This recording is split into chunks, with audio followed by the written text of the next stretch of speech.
Hi, and happy Thrifty Thursday. This is Carol from Crinkled Path Journals, and I have a book haul for you today, and I have a new online store that I found some bargains at that I thought I'd share with you. My book haul comes from a quick overnight trip for my husband for work. I went with him, and I had to check out the thrift stores whenever you go to a new town. I got mostly books, but I did get some things in sort of the stationery area. So first are these playing cards, and they're from the Friends television show, and it is some kind of game, but I thought they look like Polaroids. They are so fun, and what a great ephemera piece for a 1990s or early 2000s journal. And Friends was such a fun show, and we watched it. It started right about the time we were married a few years. We had our first baby, and we got to look back and laugh at the single life. So that's kind of fun. I love little cards and stationery, especially if they look a little bit retro or vintage. I got 2 packs of these shower cards. I love the little squirrels on here and bunnies having their little tea party. And it does say shower gift inside, but I thought even putting some kind of paper over this, and I think I could trim this in the same shape and lose the thank you for the shower gift on top and just have it be the cards. So I was excited about those and being able to get an open pack and then a brand new pack. I have started setting things aside for a baby book journal, and so I love these really simple embossed little cards. They make great ephemera for those kinds of journals. And then this is a new home address moving card, and I loved the ombre kind of rainbow look to it, and so I think this would work okay in either an 80s journal with that kind of rainbow vibe, or with something in the late 90s when these colors, kind of the sorbet colors, were popular. Now to books. This was falling apart, and so I went ahead and took it apart the rest of the way. This is one of my favorite children's books. It's The Velveteen Rabbit. This copy had these fairly monochromatic illustrations, and they all look about the same. Very little paint on them. Yellow and red, mostly a little bit of green and brown. Anyway, I thought they were fun illustrations, and I was happy to be able to save an old favorite to use in journals.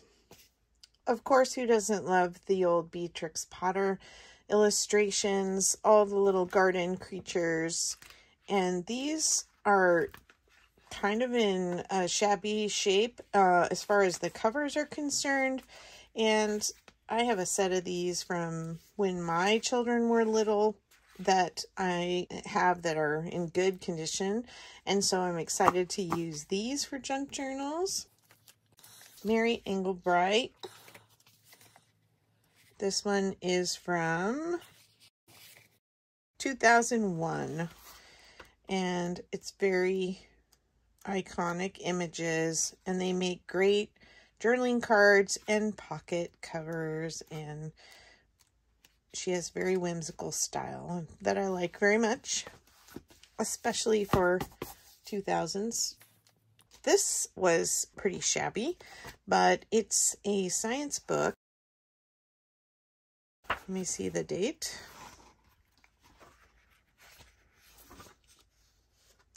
(1970). And while there's a lot of just kind of these written out pages, typed pages, there are some illustrations that are kind of interesting, and I thought I could use to do some fussy cutting, like things that you hear, musical instruments. This was all about sound and sight and light refraction and all that good stuff.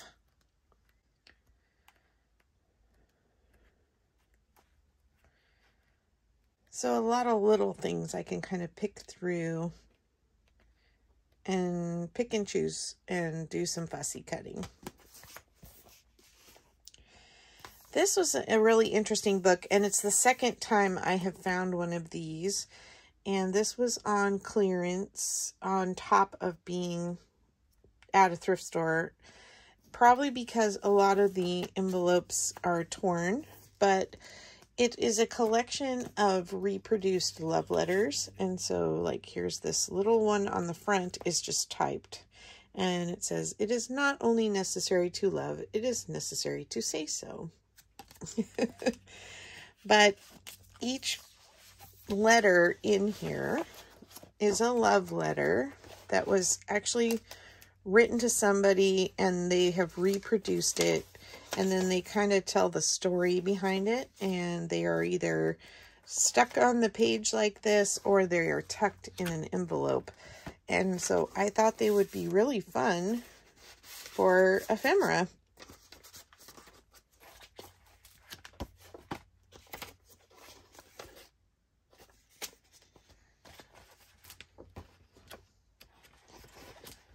My kids loved the book, The Jolly Postman, and I always keep my eye out for those because it's kind of a similar thing for kids where it's full of little letters and notes.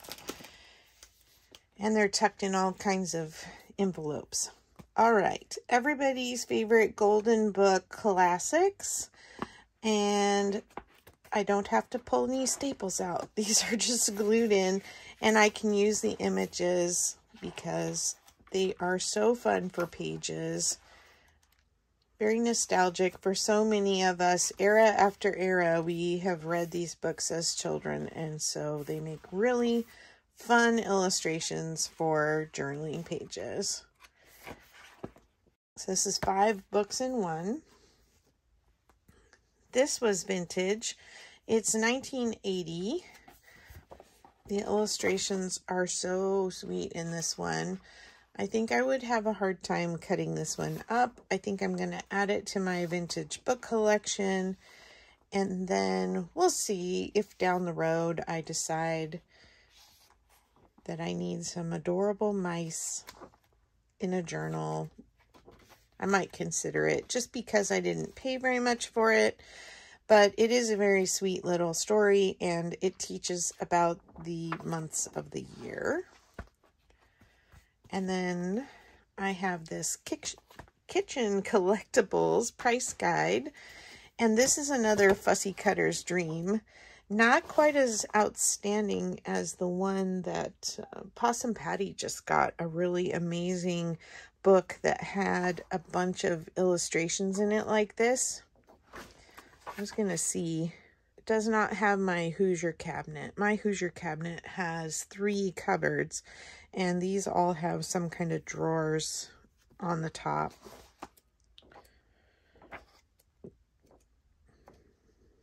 Anyway, fancy stuff that I can cut out, and coffee grinders and big tubs and pots. Sauerkraut cutter. My grandmother probably had one of those. And then look at the fancy silverware.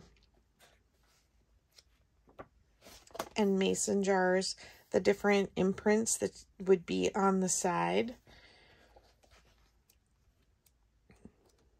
There are some photos, but it's mostly illustrations, and I really like them. I'm realizing the sun is shining on my desk this morning, and I think that's because it's starting to seem like fall. So that means the sun is going more south, and I'm going to have the sun on my desk more in the mornings. So this book is Rachel Ashwell's Shabby Chic. It is not super old. It's from 2000. I love this wallpaper in the facing pages. And that's why I got it. I don't usually go for things that are more recent photograph kind of books. But I love these full pages of vintage items. Like this sweet little cup or candle holder. Florals are very beautiful. So she is sort of a designer who does shabby chic style. I like the illustrations for the design element. But even things like this. Sorry, the glare. Is the glare bothering you from the sun? Okay, so there's a lot of little detail shots like that that are just very sweet. This little bird cage. This vintage vase. So anyway, I think there's really good pages in here that would make nice full page additions to a journal.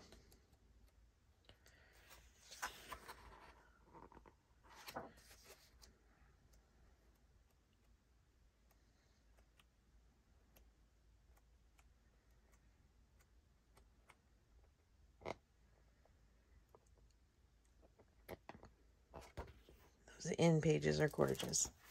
All right, so that's the book haul. Let me move these out of the way.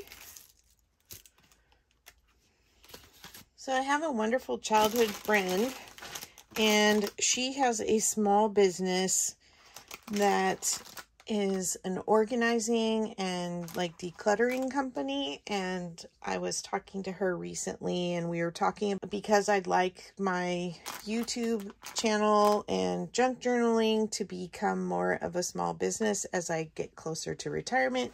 And I was talking to her about small business stuff and even just a crafting business as a small business versus what they're doing the organizing and going into people's homes. And it was just fun to talk with her. And she told me that her sister-in-law had started a center for reuse kind of thing. And so she gave me the website, lostandfoundcrafts.com, and it's all one word. And it's in Olympia, Washington. And people donate craft supplies to them, and then they resell them at a lower rate so that artists can have access to things, and that artists can share things they have that they don't want to use anymore. We have a center for reuse. The nearest one to us is in Berkeley, California. And I have to say, sometimes the prices are very reasonable and sometimes they're kind of high. But it is always fun to go there because you can buy a bag of photo slides by the pound or find just the strangest pieces of cardboard that were from some special packaging from a plant and they donated them all, or bins of markers or crayons. A lot of teachers go there for stuff for their classroom. Anyway, this is kind of a similar idea.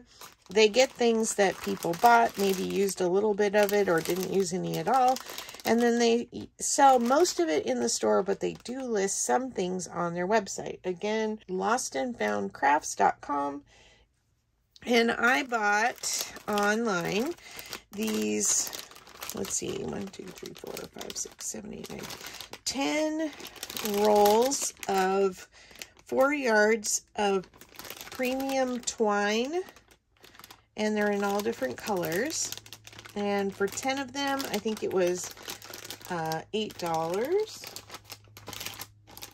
And then I bought these, pull these out. I bought these pencil bag organizers. I thought I could put ephemera in them. And I like that they're kind of semi-see-through. And they're all these different colors. And there are 6, 7, 8, 9. There's 10 of these. And I paid $3 for all of those.